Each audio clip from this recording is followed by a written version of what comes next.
guys, welcome back to Madera Farms. I hope you guys are doing so good.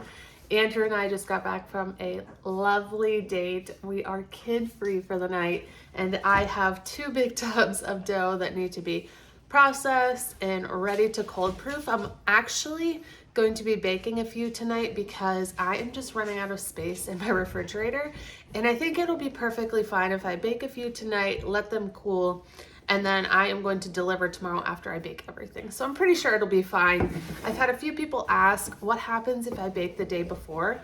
And you kind of have to when you get to a certain point. If you think about it, all of the people that do the markets and stuff like that, they have to bake the day before. There's no way they're waking up at 2 a.m. to bake everything to be at a market by 8 or 9. You know what I mean? So you have to do what works, and tonight that's what we're doing.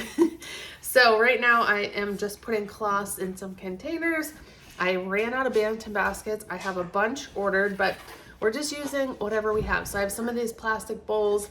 I am literally taking the cloths that I have, putting them in the bowls, and that's what's going to shape my dough. No, there are a lot of people out there who say you have to use all of the tools that are specific to sourdough, and I agree, they are very helpful. But if you don't have them, or you're in a space like I am and you're kind of growing and you're in between and you're waiting on things to get here, but you still have orders to fill, use what you have and make it work, because no one's gonna know. No one is going to know that you didn't have a Banneton basket. So we are just getting these ready, but I wanted to just hang out with you guys. Since we have no kids, I think it would just be fun to do this together. So I have all of my containers over here. And really the reason that I'm baking a couple is because I literally cannot find anything else to put dough in. So I really need to free up some Banneton baskets so that I have something to put dough in. I know in the last video, I talked to you guys about a opportunity that I have with a local bakery, and we are still in the midst of that. This video isn't gonna come out until Thursday, and today is actually Friday, so it's only one day after I had that meeting. But I have a lot of baking to do, and I have an awesome product that I wanted to share with you guys. So I don't have any updates on that. However, I am fully confident that we're going to move forward with them, which is really amazing. So there are a few things that I want to show you guys.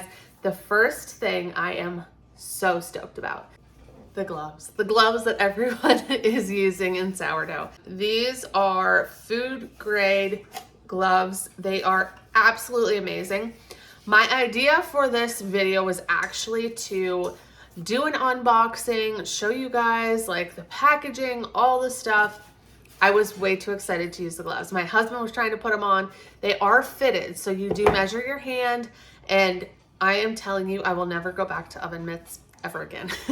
They are so easy to work with, and I am working with really high heat, and it doesn't bother me at all. I honestly wish they would like come up to here, because I have burns like all over my arms from, like, this one's pretty bad. I don't know if you can see it on camera, but from sourdough, getting in and out of the oven, and I wish they were a little longer, but they are so perfect. So anyways, it comes in a beautiful box, of course. I ripped this thing open. They're the Lannon gloves, and I am obsessed. Like I said, I have already been using the heck out of these gloves because I was so excited to try them.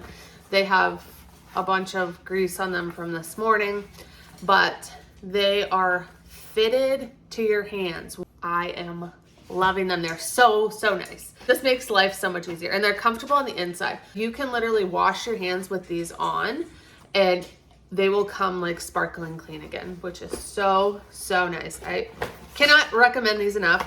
I'm gonna go ahead and put a link in the description. You guys can grab some. 10 out of 10, recommend. You will not regret it, I promise you. My husband and I were talking about Banneton baskets over dinner tonight, because it is an investment when you buy Banneton baskets in bulk, and I cannot find them any cheaper than $12 for $100, and I need to probably get $200 worth if I'm being honest. So that's where I'm at right now. That is my next investment, is more Banneton baskets. I just have such a hard time spending that much money on something, but I just have to keep telling myself that it's a one-time deal. Like, I'm gonna buy these once, you know, it'll probably last as long as I let it last. So that's another investment that's happening. The last thing that I'm going to share with you guys is a chopper. It's because if you do inclusions, it is going to make your life so much easier. So this is an iHome. This is a wireless chopper. So this thing is very powerful, and I find that it is really helpful doing sourdough. So it's literally just this little thing, and it's wireless. You don't have to have it plugged in, and you're not putting that much stuff inside. So it's perfect for if you're gonna do like olives. Just throw your olives in here, put the lid on, put this on top, and in a couple seconds, they're gonna be chopped up enough that you can just then use them right out of here and put them right onto your loaves. Same thing if you're gonna be chopping up, I don't know, say you're doing like a chocolate loaf or s'mores, you can put the graham cracker in here and just go right from there. It's super nice, super easy and convenient. Obviously you can use it for many things in your home. The other thing that I think this is really cool for is if you're a camping family, you could take this with you, have it charged up, take it with you, and if you need to chop anything, say you're gonna do like onions or peppers or something, you can literally just throw them in here, chop it up real quick. It's really cool, really convenient. But those are a couple of the products that I have been wanting to share with you guys. Honestly, it's just kind of been crazy around here. I've been more focused on my business and not so much doing brand deals or anything like that, just because I'm trying to grow, you know? So I'm gonna go ahead and get this dough started. I hope you guys hang out with me.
Happy baking day.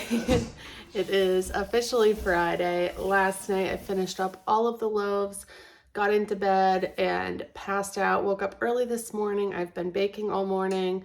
I was out to the barn, did all that stuff. And as I was out the barn, I was thinking, how am I able to do this? And I posted something on Instagram. I get asked all the time, how do you do all of this with 2 kids at home? And my answer is always, I do all of this because I have 2 kids at home.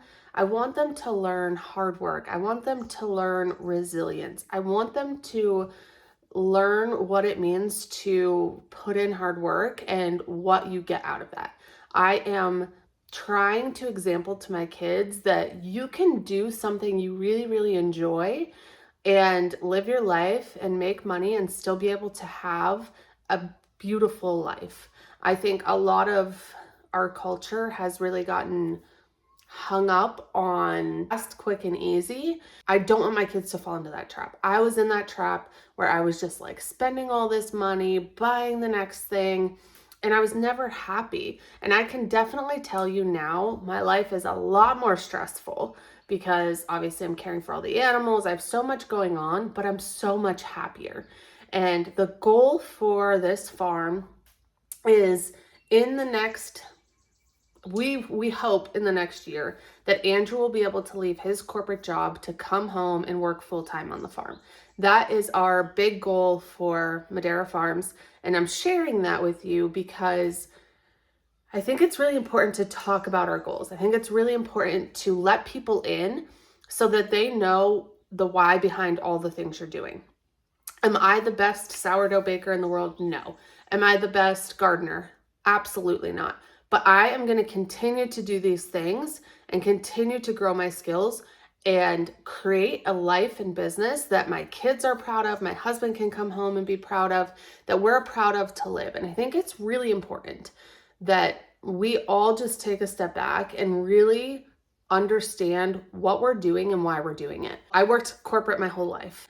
From the time I was 16, my parents owned a pizzeria. I worked there as a child, grew up working there.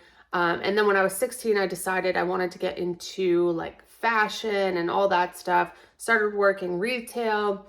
That I went to college for fashion, which you cannot believe.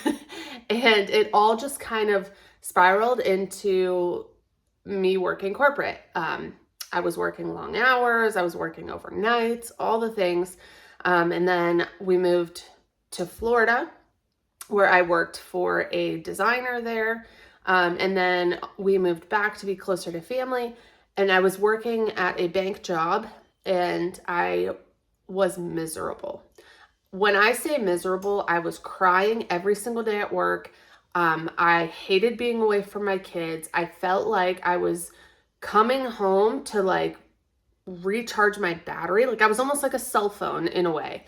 Like I was just being used all day and then I would come home, recharge a little bit and then go back to work. And I absolutely hated it. We were running the farm as well. So I was literally like jumping between things and life was not great. When we got pregnant with our second child, we had made the decision that I was going to be staying home because obviously daycare is so expensive. But now that I'm home and now that we have cut back on a lot of costs, we went down to one vehicle to make that happen. We really evaluated our finances so that I could stay home. And I have been creating this business that you guys are seeing come to life so that my husband can also join me. And I think if you have any goal in life, it is to create a life that makes you happy. If you are extremely happy working corporate and that is like what drives you, great, good for you, pursue that. If you want to have a more slow life and you're okay with not having the next best, greatest thing, then work on something that you can cultivate, create, build to make that happen. Sorry, I am like getting way away from sourdough, but I think I was just out there milking and I'm like, this is what we're meant to do. Like there was just a really like deep feeling of that. And I wanted to share it with you guys because I know you guys are watching this and a lot of you are probably thinking, I could probably bake bread. Like obviously you have an interest in sourdough or you've already baked it and you're thinking, how can I take this to the next level? And it doesn't take a lot. It really doesn't. Once you hone your skill, once you get customers, you can really start building on that. And before you know it, you're going to be making a couple grand a month and slowly bringing in your own income. And hopefully, whatever goal that is for you, you can achieve it. I'm here to help you in whatever way I can. I am 100% your cheerleader. So please leave in the comments if you are chasing a goal. If you have questions, let me know.